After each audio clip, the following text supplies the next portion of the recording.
नमस्कार दोस्तों। भारत का एक ऐसा शहर है जिसे भारत की एक दिन की राजधानी बनने का मौका मिलता है और उस समय भारत की राजधानी कलकत्ता हुआ करती थी।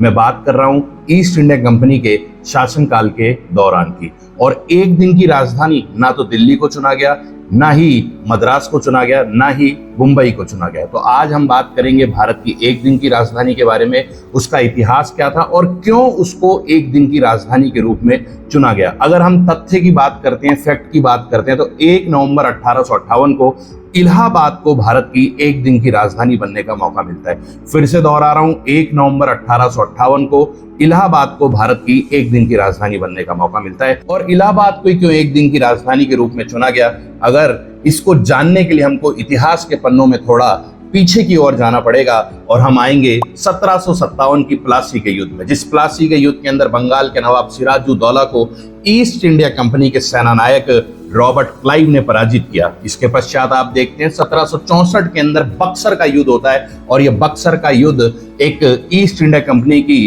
राजनीतिक और आर्थिक जीत के रूप में भारत में जाना जाता है, क्योंकि इस समय भारत की 3 प्रमुख शक्तियों को ईस्ट इंडिया कंपनी ने हराया। ये 3 प्रमुख शक्तियां थी, पहला अवध का नवाब शुजाउद्दौला, दूसरा मुगल बादशाह शाह आलम सेकंड और तीसरा बंगाल का नवाब मीर कासिम। इन तीनों पराजित शक्तियों को हराने के पश्चात इलाहाबाद की संधि की गई और इस इलाहाबाद की संधि को करने के लिए रॉबर्ट क्लाइव, जिसका भारत के अंदर एक विशेष अनुभव रहा था, रॉबर्ट क्लाइव को भारत बुलाया जाता है। और आप देखेंगे अब आपको धीरे धीरे कहानी समझ में आ रही होगी, क्योंकि इस संधि को इलाहाबाद की संधि भी इसलिए कहा गया क्योंकि इलाहाबाद में संधि संपन्न हुई अगस्त 1765 के अंदर। ये संधि अवध के नवाब शुजाउद्दौला और मुगल बादशाह शाह आलम के साथ की गई, क्योंकि मीर कासिम की पहले ही मृत्यु हो चुकी थी। इस इलाहाबाद की संधि के अंदर वैसे तो बहुत सारे प्रावधान थे, लेकिन इसमें जो सबसे प्रमुख बात यह थी कि कंपनी को बंगाल, बिहार और उड़ीसा की दीवानी दी गई।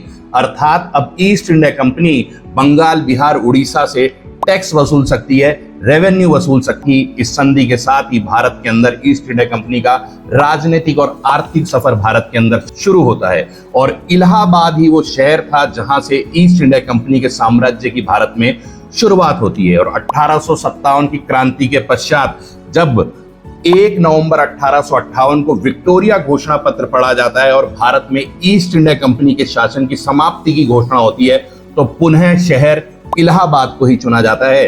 तो मैं कहना चाहूंगा कि जहां से प्रारंभ हुआ था वहीं से ईस्ट इंडिया कंपनी के साम्राज्य का भारत में अंत हुआ। इलाहाबाद की संधि से ही साम्राज्य भारत में प्रारंभ हुआ और इलाहाबाद के एक दिन के राजधानी के रूप में ही इलाहाबाद से ही साम्राज्य का अंत हुआ। धन्यवाद साथियों, जानकारी अच्छी लगी हो तो शेयर करिएगा, आगे बढ़ाइएगा। धन्यवाद।